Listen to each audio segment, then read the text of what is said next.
other sports other than soccer, bro.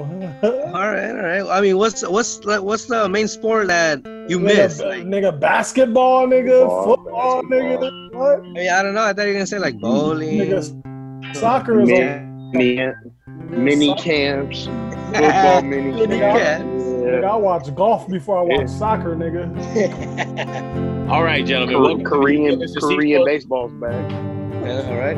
Welcome to the You, Me, and Mr.C show. I'm Steve-O. What up, y'all? What's going on, huh? What's going on, fellas? Look like we were caught in the moment, but you know. Hey guys, who's this? Who's this guy? It's JP. No, well, I mean, maybe on your screen. On my screen is Oh, another. there you go. It's Mr. C. Oh, it must be Yeah. What's that? Yeah, it's not a ghost. It's not a ghost. It's not a ghost. It's me. Oh, damn. Come on. How you doing today, y'all? I'm glad back, to see my everybody. Yeah, welcome back, Mr. 40. Welcome back. Last time I months? saw JP, Welcome back, though, big day. It was under rude circumstances, so I want to apologize to you. Oh, shit, I forgot all about that. Apologize. Excuse me. Okay. Yeah. No, I didn't, but it's cool. I understand. Everything else is groovy though, man. I've been working. I've been one of the essential workforce. I got a temp gig doing paper sorting for a insurance company, and then that was temporary. And then after everything started happening, people started not showing up to work, so they had open spots. So then they just were like, I need you to do this, and then after your shift I need you to do this on that shift too. So I ended up getting promoted a couple of times. So now I am working as a driver, picking up all of their deliveries. But sometimes I work at night, sometimes I work in the day. It's all up in the air right now, but I'm having fun. I'm getting paid. I got my stimulus check, so I'm about to start stimulating the economy again. Yeah, salute, my nigga. Somebody did something. Frontline soldier, salute, bro. Something. You're about to stimulate someone, huh? Right. We on. Stimulating. We stimulating something around here. Yeah. I'm doing good, though. Everybody else doing all right? Yeah, man. I'm just hanging in there. What about Mr. C? What's going on with you? Good. I'm glad the family's back. Oh, yeah, man. There you go. Yeah. Family's back, man. We are whole again, right? and so, hey, gentlemen. With that said, Steve, could you get us started off on that old stuff? Old stuff. Gentlemen, what do we got? I mean, what do we got on old stuff? We got anything on old stuff? I mean, 40, come on, man, give us something.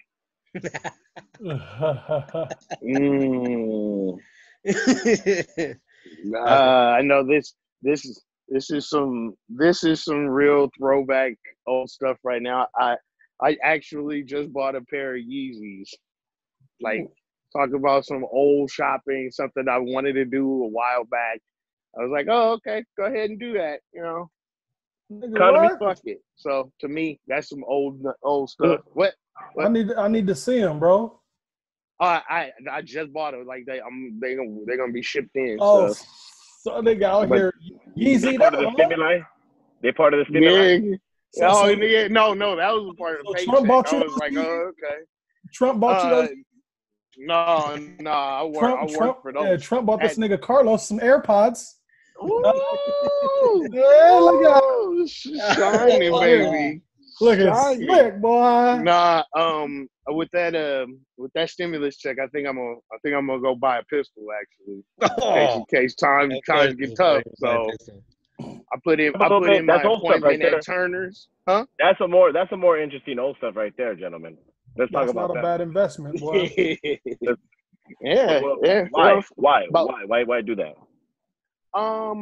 I right around the beginning of all this shit, I was getting nervous, and I was riding around with my shotgun in my trunk on the weekend because I'm like, I need to go to the grocery store, and I was hearing all kind of crazy shit about home invasions and in up north, and I was like, I'm not about to get caught up in the streets. So after I was like talking to my wife and she was like, you shouldn't ride around with that in the trunk. I was like, okay, let me leave that here and let me go shop for something to home protection and defense. The other reason why is because right next door in the same parking lot of my job, there's a gun range and all the white boys be in there.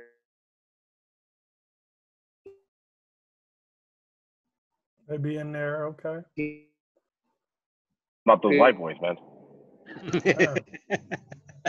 See, them niggas infiltrated our session, bro. It's quick.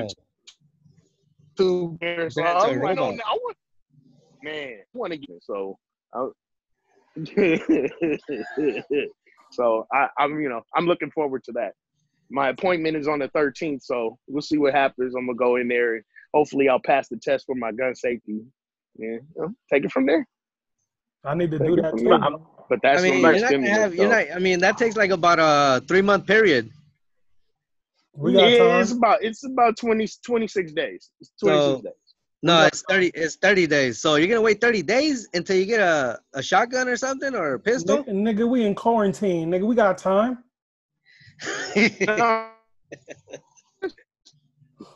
I mean, fuck it, man. Yeah. Steve, you look like you about to tongue kiss the motherfucking screen, bro. Bro, please. Dark right there, so you gotta make sure the screen see him, you know.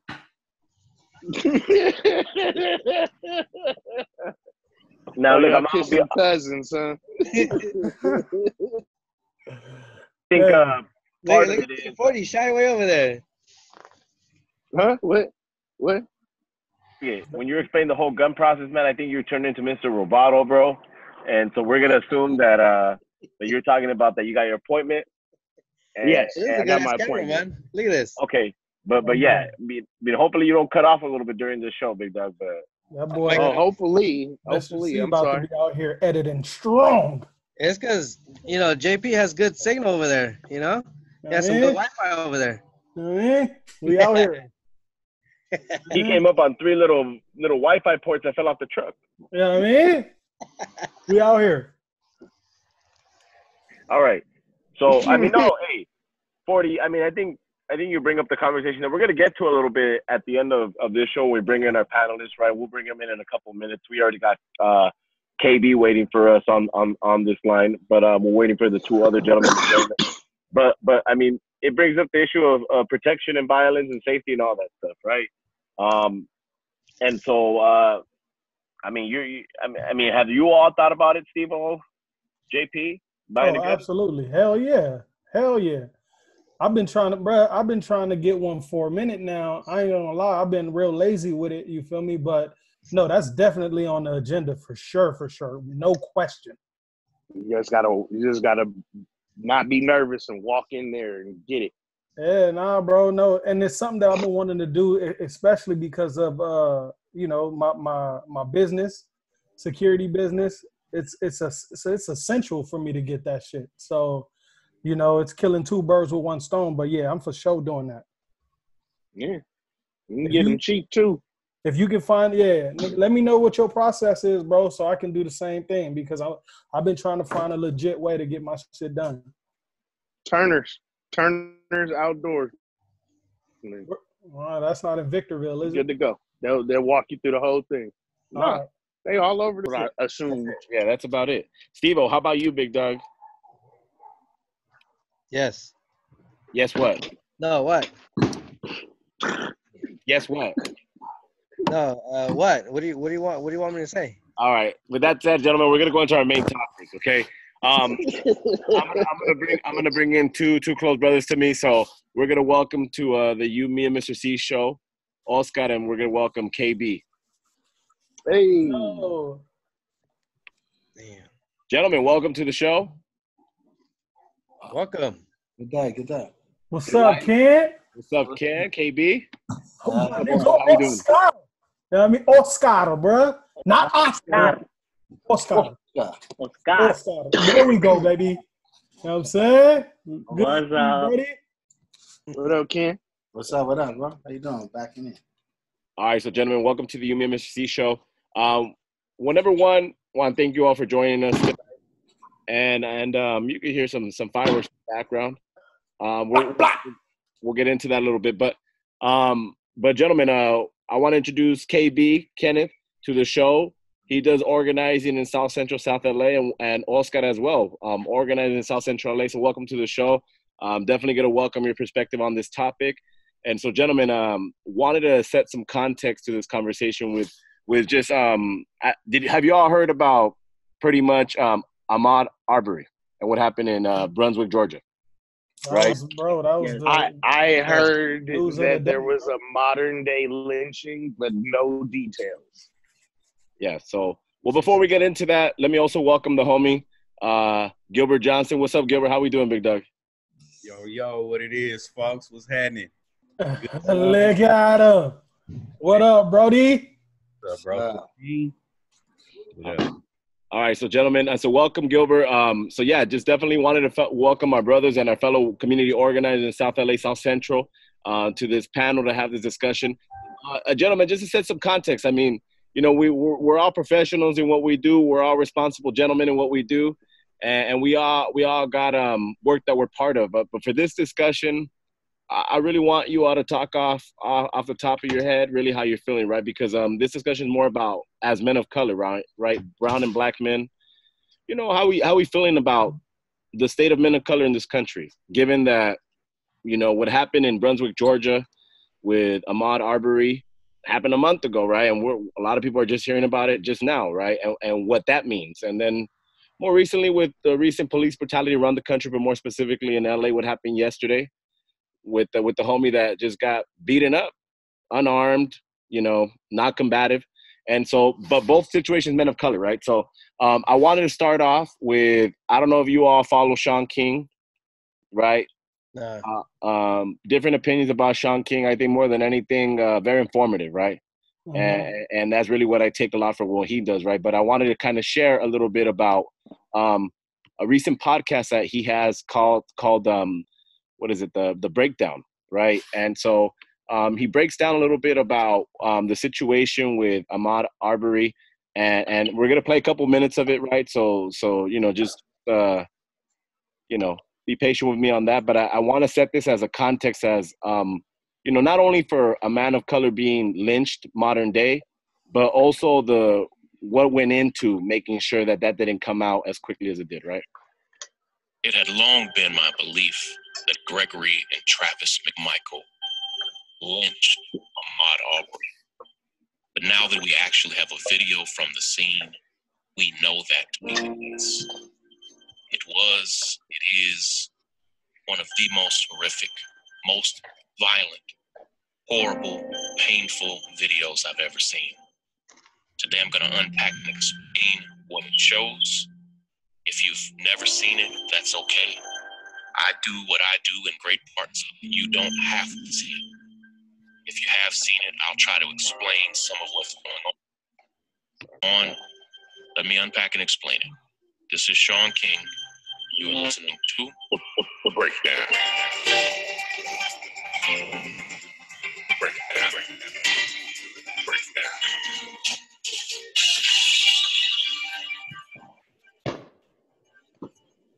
I have no idea who leaked the video of the brutal execution, the lynching of Ahmaud Arbery. I don't know why they leaked it. I don't know what their intention was in getting it out. I only know that he was killed, murdered, shot and killed, not in someone's home, not as a burglar, not as someone who had committed a crime. He was shot and killed jogging through a neighborhood.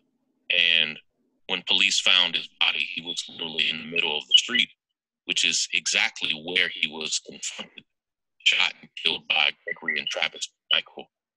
And now we know, after seeing a video that was filmed by a third or perhaps even fourth person who was on the scene, we now have witnessed in horrible detail something that I didn't think we would ever see. Indeed, when most people are killed like this, be it Emmett Till, be it Trayvon Martin, be it Amadou Diallo, we normally don't see a video. Now, over the past few years with body cameras and cell phones, there are many more videos and security cameras of incidents of police brutality. But when you are in a small country town like Brunswick, Georgia, I did not believe we would see what we ultimately saw today. And what you're seeing in that video is not only evidence, but it's deeply insightful evidence, particularly when combined with the police report. You have to take that police report with a grain of salt because Gregory McMichael is a retired police officer and he worked for the district attorney's office as an investigator for an entire generation and retired from that office. Wow. And so those who investigated the case knew him and knew him well and did a very basic and horrible job investigating the case. And if you heard or saw my interview with Ahmaud's mother, Wanda, she said that about 4 hours after Ahmaud was killed, police told her that he was caught in a burglary. And the people whose home he had robbed shot and killed him. Now we know that that was a complete fabrication. That never happened. He robbed no home, broke no law. And the people who shot and killed him had nothing to do with any place, anywhere that Ahmaud was. And so he didn't rob their home. He robbed no home. And indeed, when he was found, he was in athletic gear with no gun, no knife, no property, no stolen property. There was no burglary. It never took place. These men were looking for an opportunity to hunt, to kill, to lynch.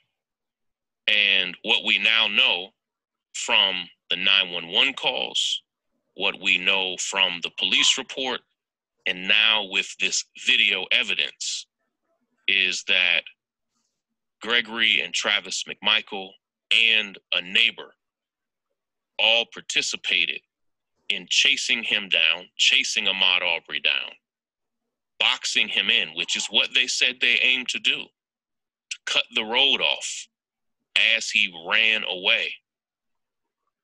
And then they confronted him with a shotgun and a .357 Magnum. And if you do watch the video, you will hear a gun cock from the neighbor, a friend of Gregory and Travis McMichael, who also clearly came armed to the scene as well.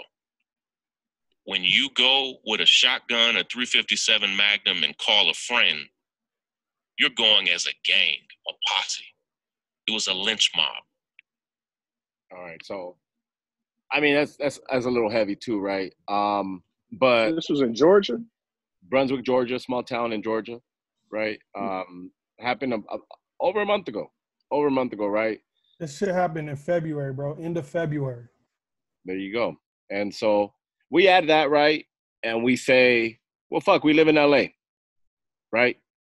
LA don't do things like that, right? My personal opinion is, don't matter where it's at. Racism and injustice is everywhere, right? And we saw it yesterday a lot more.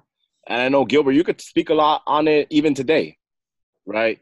About the type of activity that happens in LA. But yesterday we saw a man just get his ass beat, broad daylight, right? Unarmed, non-combative, right? And so, gentlemen, as men of color, how do we feel about this? How does this make us feel?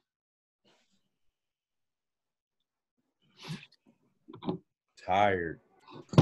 Shit just nigga just continues to add, bro. Add to the trauma that we feel as black men, bro. Continues to add to just the anger when we see shit like this. For this shit to happen over 2 months ago, bro, and We just now seeing this now only because of video evidence. You know what I mean? It's just, bro, this shit hurt to the core, bro. Because the way that I found out about this, young lady who I haven't talked to in years, bro, literally sent me a message on IG, and she said, you can't see it, but she basically said, oh, y'all look alike. Sad story, bro. And then I looked at it. And then that shit just even hit, like it hit even harder, bro, when she hit me with that, because it's like I looked at him, I was like, yeah, bro, we do look alike. You feel me? That easily could have been me, bro, without a doubt. You know what I mean? And I know that, you know what I mean, because of the way that this world is, like, that still could be me. You feel me? And it's just every time we thinking we taking one step forward, bro, it's like we're not, bro. And then that shit gets you to the point where you start thinking about, like, man, we really need to start offing some niggas off, bro. Like, just like, but we can't think like that. You know what I mean? That's not the route that they want us to take. You know what I mean? But it's just, yeah, bro. It's just, What's funny about what you just said right there is that at the end of the day, it's in Georgia.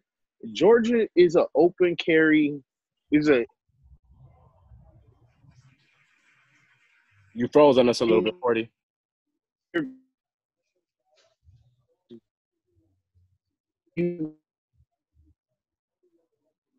Did he cut off on you all too? yeah. All right. Yeah. 40, you're cutting off a little bit. You're Okay.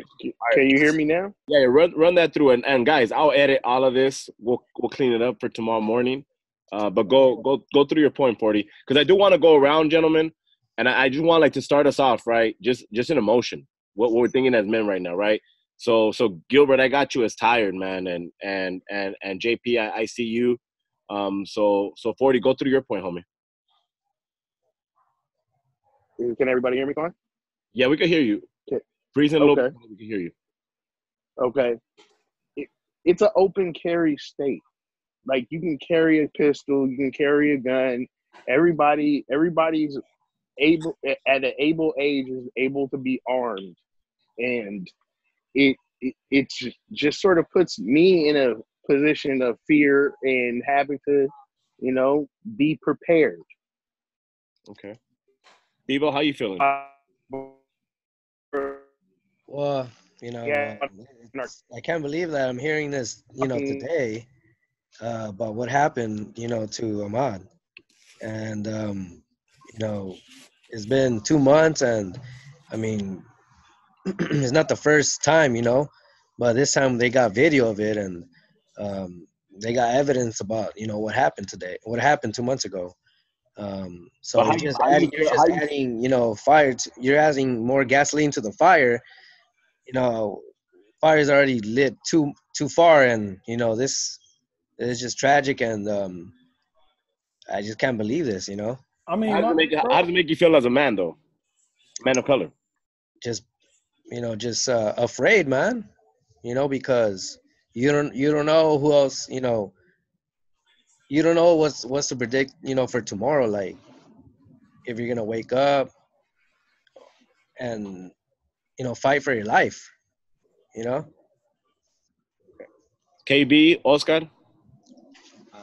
At first, I think when I seen it, it was just like a speechless kind of thing, man. And just, you gave us time to, we're going to come on and talk about this. So it's more, I would say, but initially my feeling is just speechless and just kind of like, how long? Like, it can't, it has to be a breaking point. It has to be in it. And it's like, I want there to be a breaking point. I don't, however way that may come, however way, whoever don't agree with how it may manifest itself, but for this to continue to happen in whatever variations from different ages to different people to just keep happening, and people in the establishment to not take no blows, they don't even take losses from this. This is an individual, but as you said, there was an investigation. There's people he's affiliated with that's part of the government or law enforcement establishment. And what blows are they going to take? So I mean, that's my initial thoughts or feelings. Yeah, shout out to the Jalisco hat representing Yeah. KB. Yeah, showing, brothers, we all together, black and brown. Black Brown Love. Jalisco. Yeah. But like Yeah. real shit though, bro, like for the fact that shit was covered up, bro, as long as like, and the only reason it came out was because of video evidence, is like, That's a problem. it just reminds me, like, just think how much throughout our history have people been really hiding? I mean, that we're not able to see, bro. Yep. Oscar. Like, it's crazy. No, I agree with that. And that I was gonna say that makes me angry. I feel angry, but by the fact of, I mean, what Anthony just mentioned, like how much has happened against like our communities, our bodies, and how much has been allowed. But then when things like this happen, that anger also becomes like fear, right? Like it's scary, right? And Ahmaud, he was actually 25. I'm 25, right? And I'm just thinking about like contextualizing that to like how I am, how I think right now. He was going for a run. I just started like a journey on like starting to run again, and I'm just thinking how again, like how it can happen in the blink of an eye. Your body can just be slaughtered like that. I think it's a particular case because this one is like you're talking about like. I think there's a big difference between black bodies, right? Black folks, the history that comes with that. But I myself also, even what happened in LA yesterday, like the impact that police has had in my life has also been, it just brings up those same emotions. Yes, I mean that's how you all feel, right? But how do you all? How does that make you want to respond, right? When you heard the stuff, and look, we're just using Ahmaud as an example, right? We're using the situation yesterday as an example, but just overall, right? Like Ken, you alluded to when's enough, right? And so, for you all, like, how does this make you all want to respond initially when you hear stuff like this? I'll add, I know I said earlier I was tired because I've been seeing it and experiencing it. I got homies that have been shot by police, so state sanctioned violence, and just have been living with it since I was born.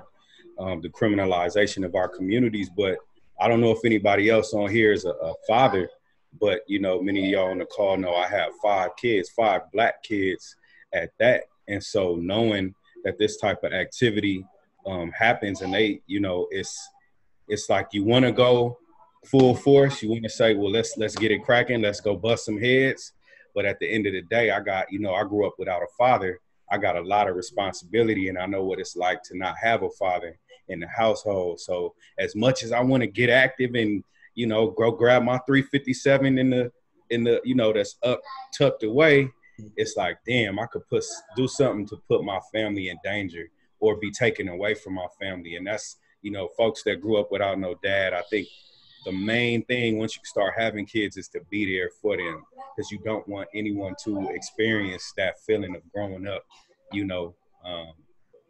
feeling abandoned, feeling insecure, less than, so on and so forth. So it's a tough balance, because, as much as I'm revolutionary, like Black Power, all power to the people, my kids, I can't really do anything to jeopardize my family's well-being. So it's tough. Devo, you share that? You got a daughter, man. Yeah, man, I feel you, man. Like I would want to do that too. Get down with someone that's gonna cause me to like fight for my life. And so I would want to do that, but at the same time, like I too have a family. I have a daughter, and she's 2, and so I wouldn't want her to if anything were to happen to me, like for her not to grow up with a father, a male figure, so we got to be smart and do it the right way, and then take a stance the right way, Yeah. But deep down inside, I know, like I'm there too, like I want to crack some skulls, but we got to do it smart. So we'll get to that point, right? I think that's how I want to close this conversation on a positive note. What's realistic next steps that we need to do around this stuff, right? But I think as men of color, we got to talk about this stuff, right? Because a lot of us don't have these conversations, especially now that we're socially distancing. You don't get the barbershop conversations. You don't get the the conversations with the homies at work, right? And so this is kind of what we got right here, right? And I do want to. There's other men that feel this way, and part of doing this show is that, hey, if you're feeling this way, this is what we want to talk about. This is what we want to share. But I mean, we have Gilbert, we have Steve-O that are fathers.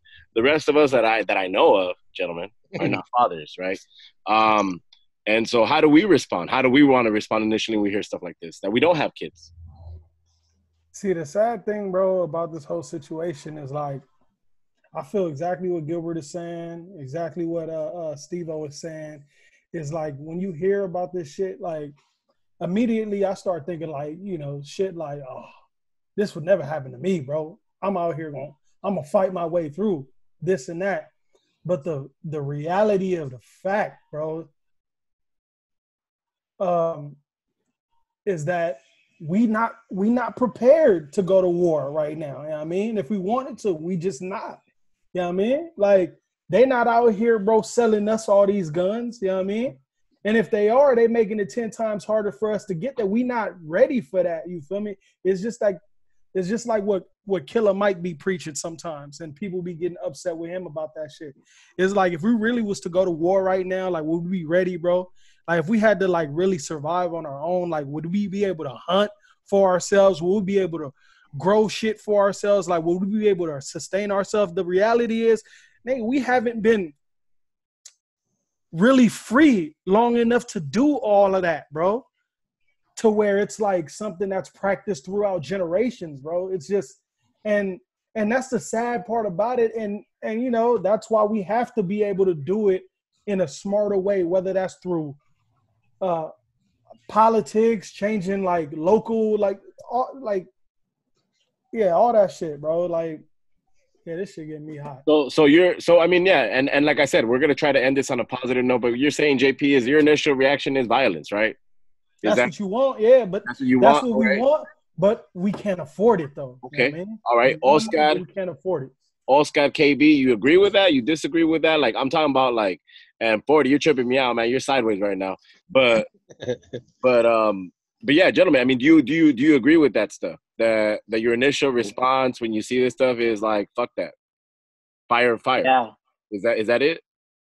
I think when you even put it on against white supremacy, like that's what is been used against us. And I think that's what first reaction for me is like, fuck it, like, you know. But I think what Anthony's saying, like, that's always been what's like in my mind, like, there's just no way we can afford it. I cannot afford it, right?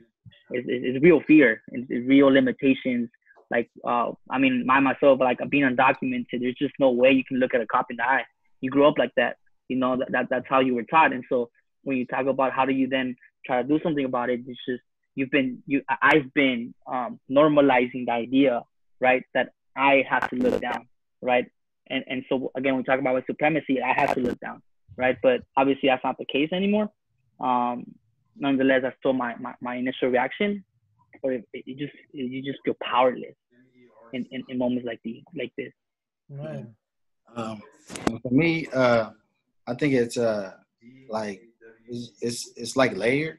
So violence is gonna be there, but it's like also some other stuff. If it's a major lawsuit, it's like so many different ways you can hit people. And I'm just saying, like, whoever's in whatever position, like, even if it's not even us, let's just say, because like for us, when we see this news, black men, like, this is a thing that it's another jug, it's another cut, it's another, like, just another like stripe or just a traumatic element that we've been used to or just familiar with.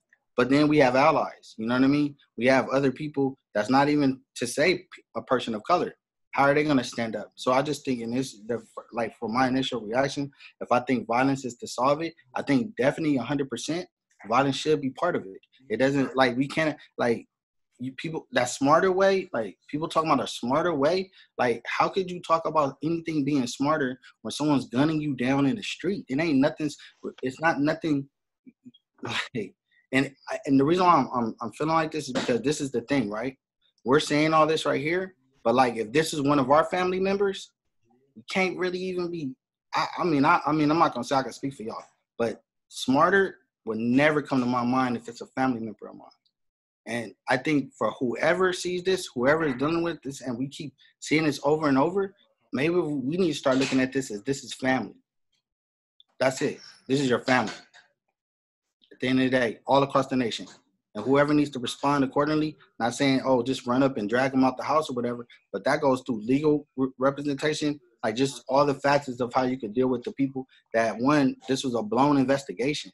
How is those people able to go to work tomorrow and get paid when they just did a effed up job like that? So it's just like beyond even the people that killed the people. Because it's people that's out here letting this happen and they're being okay with it and they still getting paid and they're going to get pensions that's getting paid by the tax dollars of people. So it's like people are still participating even though they didn't pull the trigger. That's what I feel. No, man, you bring up, I mean, that was the other question I was going to ask you, all right? How do you respond to this, something in your, like, if this is you or this is your family that this happened to, what's your response? I mean, we could talk about how we feel about this happening to somebody across the country, but, I mean, do we use logic when it's our family? Is it different that this wasn't our family? Like what is the appropriate response to this? Me, whatever your response It'd be different because it wasn't our family. Does that matter? I mean, I don't know. Does that matter that it's not our family? Is that what it's gonna take for people to kind of step up for it to be your family or somebody you know? I mean, for you, that's what it might take. Or? Yeah, because I have to honestly, because I look more in the sense of see something that happens, I want to do something in the sense of like, oh, okay, I want to go out and purchase a gun. I want to go out and with my fully able to pass a federal background, conceal and carry permit. I legally do that. What I would plan on doing, and then set an example to protect yourself. Need to grab yourself a pistol, follow the law, study it, make sure that you're by the letter, and do what you need to do for your own self, and lead by.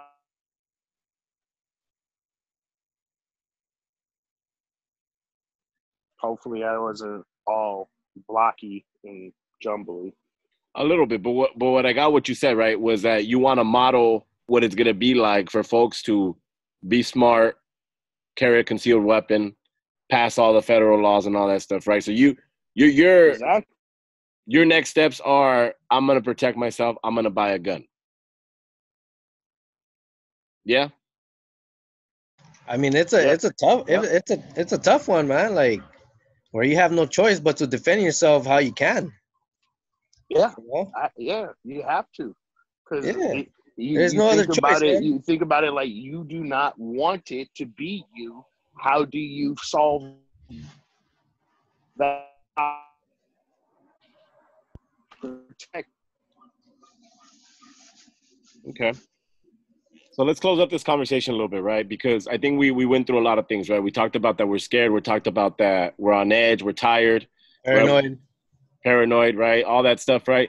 We talk about the fact that, yeah, we have families. We want to be responsible. But so what's realistic, right? Like we said, we're all of the people on this panel, we're leaders in our own sense, right?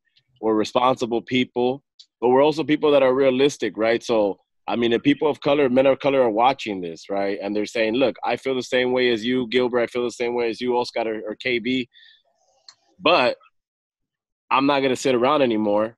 What is realistic that we could be doing, right? I mean, I put out a post today, and I'm sure other people put out this post of, run with Ahmaud, and then also calling the representatives of Georgia.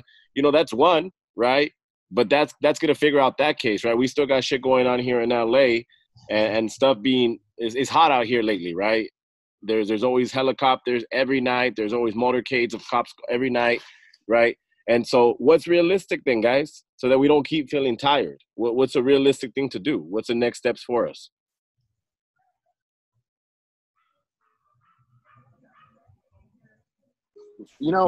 I keep hearing the same joke that we should just have a meeting and just air out all of our problems, and then figure out a representative to address them systematically. Like, I just keep hearing that joke, and I feel like that's kind of where my idea, that's where I want to go. Okay. Gilbert, you gonna say something? Yeah, I mean, the organizers in me is like, we got to build the power to create the systemic change that we need to transform the system. And so I hate to say it, but utilizing moments like this to create our narrative and to push our narrative forward, where we need more, support. We need our people to step up as far as legislators, judges, the criminal and justice system. Justice needs to be served, right? And so we have to continue to use our voices and tell our stories because that's what connects people, right? That's what moves people to action.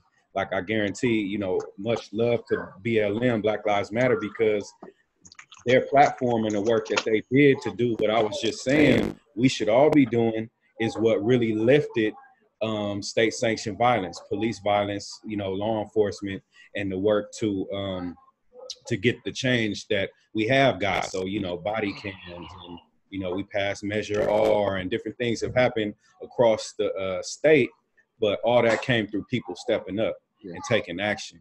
And so, more now than ever, we got to continue building power, because, we're up to go the route to what Angie was saying, we're up a very steep hill battle, and we are not prepared to go to war. We're just not. So we have to take different routes, and building people power is the route. And thank you for that, Gilbert. Much love to the next generation. Sitting right there in your lap, big dog. So, I want to go around and get people's thoughts on this, right? So 40, you say, let's have a meeting, right? Let's pick our representatives. Let's have a meeting, good old-fashioned meeting. Gilbert, organize the organizers. Oscar, KB, Steve-O. For you, it doesn't, like, and I also want to say, I'm sorry, Oscar, but it doesn't have to be, like, systematically, right? It's also, like, you as a man of color. Like, what's your realistic next step tomorrow, right? Because we got to wake up and deal with this shit too, right? And so, I mean, that's what I'm talking about too. You don't have to come up with a grand scheme, but it's also you as a man, black man, brown man. Like, what's realistic? How do you go forward the next day and feel like you're not fucking sticking your tail between your legs, amongst police or power in the real work that you're trying to do to get by? I mean, what I was going to say, just to Gilbert's point, what I've been seeing a lot is, like, a lot of people who are using this as an opportunity, to, side with justice, right? But I think accountability on these politicians, on these elected officials, people with power, that needs to happen, because they can't continue to be using, a name that's been, again, another victim, right, of this bigger problem to elevate their own platforms and to bring light to their name, and they're running for re-election, so let's just use this name again, and then not be accountable to actual tangible steps. So when we talk about organizing, we also gotta organize, and they need to be willing to be organized and want to organize, because otherwise it's just like the same shit happening. Just wanted to elevate that, because I saw that a lot, and it got me to the point where, again, like, everyone was posting about it, elected officials were doing it, and it's just not that's not okay. That's not cool, because most of them haven't been on this side of justice. And I want to, let's assume, right, that we have homies on here that don't organize, right? Homies that just jump on and check out this video. Gilbert, Oscar, when you talk about organizing the organizers or just organizing in general, right? Oscar, you said you gave the point of elections, right? Like, what do you mean by that? What does organizing mean in just a simple sense, right, in your community for stuff like this? I think, like what 40 even said, like, if we have a meeting, like, let's how do we bring our people together, right? It cannot, there has to be some kind of structure, there has to be some kind of purpose, there just has to be some kind of mission to this meeting, right? If that is. And so organizing will make sure that we have the people there.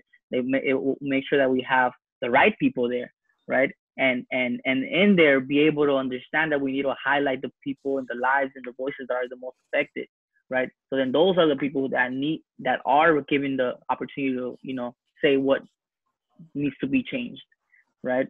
And so organizing, that's what it gives you. Gives the power to the voices that are the most impacted. So for me, that's what it means. I think in this case, it's just interesting. It's harder when you ask a question about what do you want to do tomorrow, just because of how, again, I know it's gonna happen again the day after tomorrow. Oh shit. JP, what I want to add to that is, what I was saying earlier. Like, I kind of don't feel like that would be the thing, but what I would say is I feel like individuals that participate in organizing, I would look at it like if something happened to them. You know what I mean? They have a group or a support system or people that's working on something that they want change, and they will have to come and show up on their behalf. Because here we have this young man, we have other people, maybe them or their families weren't involved in the organization or involved in group meetings where they're having these talks and they're having people sitting down with decision makers, right? Because if you have that, that can add an extra level of maybe pressure to something being done about the problem. So I guess listening to you all, like hearing, I could see how the organizing part could be like helpful, but then also to connect what you were asking about going out tomorrow is maybe promoting that and promoting, I guess, the concept of connected to when you guys said if the war was to start now, we're not prepared. Okay, I feel like that's something that we've been saying. So is that going to be something that we're going to say that we want to try to prepare for? Because if this stuff keeps happening, then it's like, well, how do you go forward and prepared for what's happening? Conceal and carry, baby. We could do that in California, 40? No, you can't. Oh, okay. So y'all, you talking about figure out the law. Figure out the law and work it to your advantage. That's what I'm gonna do. I'm gonna study it all the way down, because I'm talking about, I see dudes at my job walking outside, pistol on their hip, and I want to get there because I have committed no crimes and feel like I have all rights and access to the same shit. Okay. So JP, Steve-O, for you all, I mean, Kenneth, what you're bringing up is, let's bring the people that are not normally at the table or in the discussion to the fold, right? The same folks that are, like you said, you use the example of Ahmaud's family now being connected to organizations and support networks, right, to get the word or have these conversations.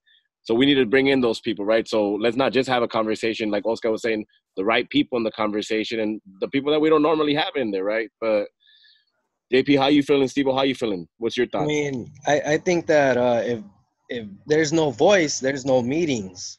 If there's no meetings, there's no organizations to organize, what's been going on, use the use your platform and tap into the world of social media and, pass that on, right? And, I think bottom line, without, these basic, rules that we can, do, you start to little by little change the mentality of, of a person, right? Yeah. So, I mean, yeah. All right, so look at and let me give some context to you, Gilbert and Oscar, man. If you don't know the homie that just spoke right now, there's a homie that I know since 6th grade, and so this homie's does not do organizing, right? And never really wanted to talk about politics in our lives, all our lives growing up, right? So for him to be in this level of discussion with us, that's what I'm talking about. That's why we have this roundtable, right? Because as men of color, we gotta start building that politicizing within each other, right? And sharing these things. So hey, I was finna say he sound like an organizer to me. Yeah, Talking right. about the people, you can't organize without the people. So he was spot on as far as I'm concerned. So that's what I'm talking about, right? That's what we're talking about, right? Ken, bringing these people to the fold that don't normally organize. But JP, how you feeling, man? Let's close it off first, right? On these next steps. I mean, basically, bro, the only thing that we can do is what Gilbert and most of y'all was talking about is organize. That's the only thing that we have right now that we can leverage. That is, because like I said earlier, bro, we not ready to fully go to war just yet. So we have to organize, and at the same time, we got to make sure that we keep ourselves prepared. Like 40, when you're talking about, getting your gun permit and doing what you need to do, yeah, that's something that I need to work on too. I'm gonna continue to encourage other folks around me that are able to do that as well, the right way, not the legal way, because I got many homies out there that got pistols that aren't registered to them. You know what I mean? So getting that done the right way. Yep. Because that's another thing that's going. If you try to go to war with that, that's another way that you can easily get caught up and get locked up and get put away. So encouraging, the folks around me to continue finding the right way to do it, keeping they self protected, and just man, continue organizing, letting these people know, man.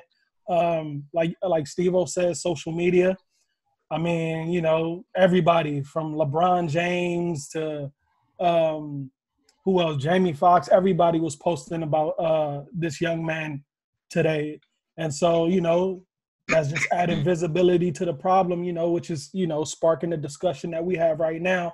So I think those are the only kind of ways right now that we can really benefit off of. Well, not benefit, but those are the only ways that we can really make an impact.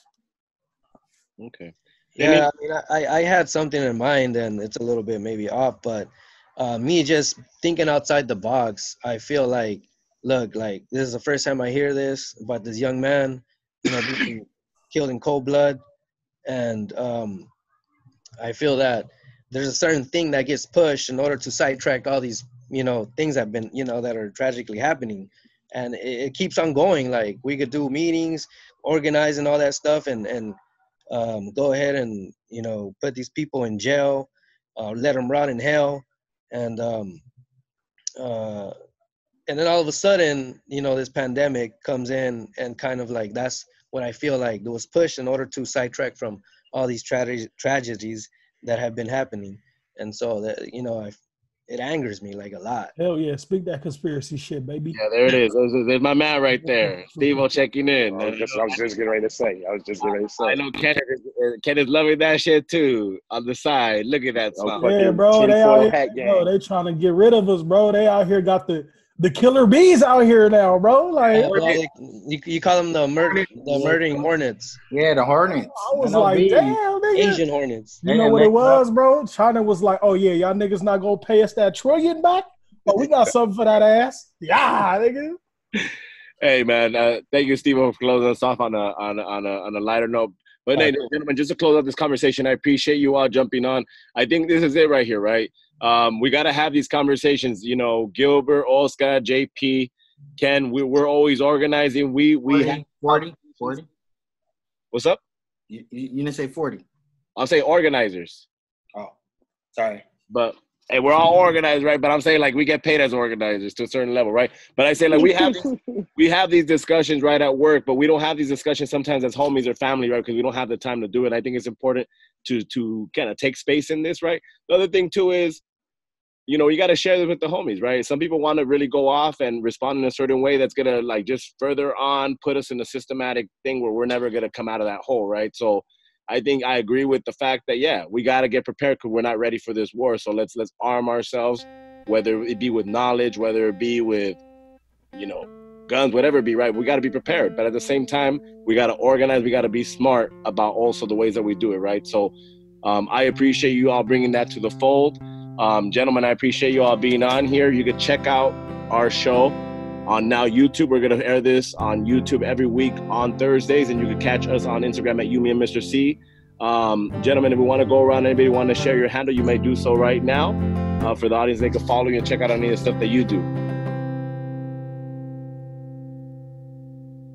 Yeah, you can follow me on Instagram at This Is Steve-O, at This Is Steve-O. Hey, pick up a gun. What? What's up, 40? Say that again.